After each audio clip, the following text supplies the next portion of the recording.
کہ مستدرک شریف ایک حدیث کی کتاب ہے، نام یاد رکھ لیں، آپ کو پھر لوگ ورغلاتے ہیں مستدرک، اور اس کی حدیث ہے 4177 نمبر پہ۔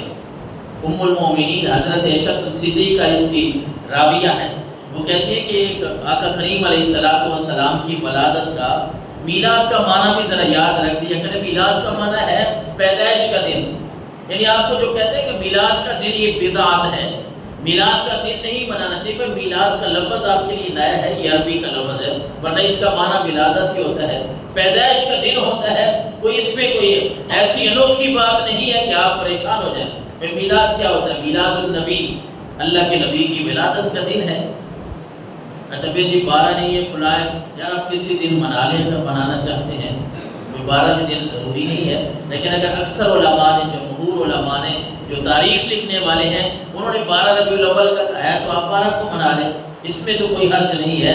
تو ام المومنین حضرت عائشہ صدیقہ فرماتی ہیں ایک یہودی جو ہے نا مکہ مکرمہ میں تجارت کرتا تھا، اس کا کاروبار تھا، یہودی تھا لیکن پڑھا لکھا تھا، پہلی کتابوں کو جانتا تھا، اسے علم تھا کہ اسی شہر میں نا ایک بچہ پیدا ہوگا اور وہ آخری نبی ہی ہوگا، اور اس کی یہ نشانیاں ہیں، اور فلاں دن وہ پیدا ہوگا، یہ مہینہ ہوگا، اس نے وہ پڑھ رکھا تھا۔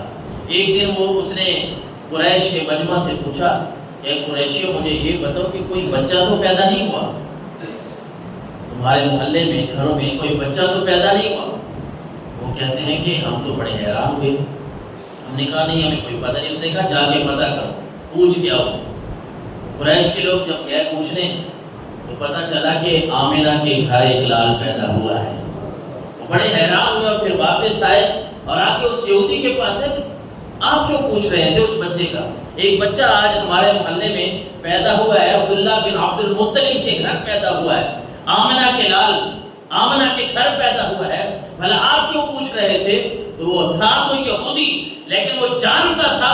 اس نے کہا قریشیوں تمہیں مبارک ہو، جو بچہ آج رات پیدا ہوا ہے وہ اللہ کا آخری نبی ہے، اور یہ حدیث مبارکہ میں بات ہے، اسی طرح کی مفہوم کے ساتھ ملتی جلتی۔ اور پھر اس نے صرف یہ نہیں کہا بلکہ وہ کہتا ہے تھا یہودی، وہ کہتا ہے مجھے اس گھر لے چلو۔ جب قریش کے لوگ اس یہودی کو اما آمنہ کے پاس لے کے گئے نا، وہ صرف گیا نہیں بلکہ اس نے کہا وہ بچہ مجھے دکھایا بھی جائے، اس کی مجھے زیارت بھی کرائی جائے۔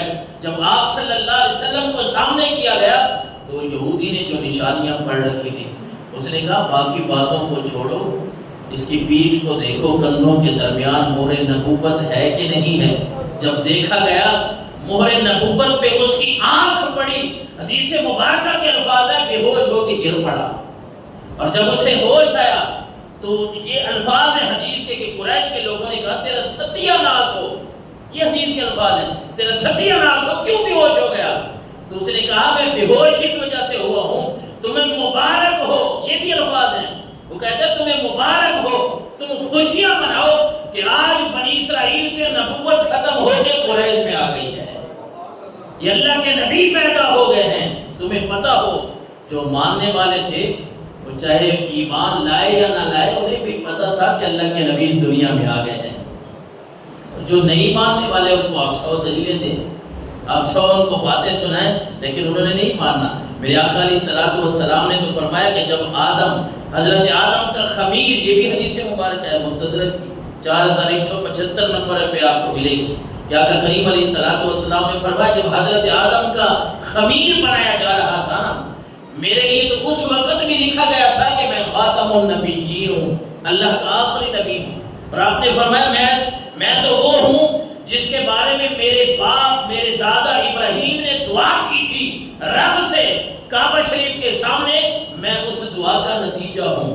ارے میں تو وہ ہوں، اللہ کے نبی نے فرمایا جو میری والدہ نے خواب دیکھا کہ میرا بچہ جب پیدا ہوگا تو اللہ تبارک و تعالیٰ اس کو ایسی چمک اور دمک عطا فرمائے گا، رب ایسی شان عطا فرمائے گا کہ وہ پیدا ہوگا تو شام کے محلات بھی نور علی نور ہو جائیں گے، شام کے محلات بھی چمک اٹھیں گے۔ ہمارے آقا و مولا صلی اللہ علیہ وسلم کو تو رب نے یہ شان عطا فرمائی ہے۔ آپ بڑی دھوم دھام سے بنائیں، سیلاب زدگان کی بھی مدد کریں، غریبوں کی مدد ضرور کریں، ہر حال میں کریں، پورا سال پوری زندگی کریں، لیکن ساتھ ساتھ جو میلاد کا اہتمام ہے، آپ کے گھروں میں جو محفلیں ہوتی ہیں، آپ کے محلے میں جو محفلیں ہوتی ہیں، وہ ضرور کریں. اپنا ٹائم اپنا بنا لیں، اپنا انتظام تھوڑا کلوز کر لیں. لیکن یہ ہے کہ آقا کریم علیہ الصلوۃ والسلام کی ولادت باسعادت کی باتیں ہونی چاہیے. آپ علیہ الصلوۃ والسلام، یہ ایک نعمت کا شکر ہے نا، کیونکہ نعمتیں اللہ نے جتنی بھی ہمیں عطا فرمائی ہیں، ان میں سے سب سے بڑی نعمت جو ہے وہ سرکار دو عالم صلی اللہ علیہ وسلم کی ذات ہے. آقا کریم علیہ الصلوۃ والسلام کی ذات. جب ان ساری باتوں کو اعلیٰ حضرت نے دیکھا نا، انہوں نے اس لیے تو ایک کلام لکھا جو بڑا مقبول ہے کہ سب سے اولا و اعلیٰ ہمارا نبی، سب سے بالا و اعلیٰ ہمارا نبی، اپنے مولا کا پیارا ہمارا نبی. بجھ گئیں جس کے آگے سبھی مشعلیں، شمع وہ لے کر آیا ہمارا نبی.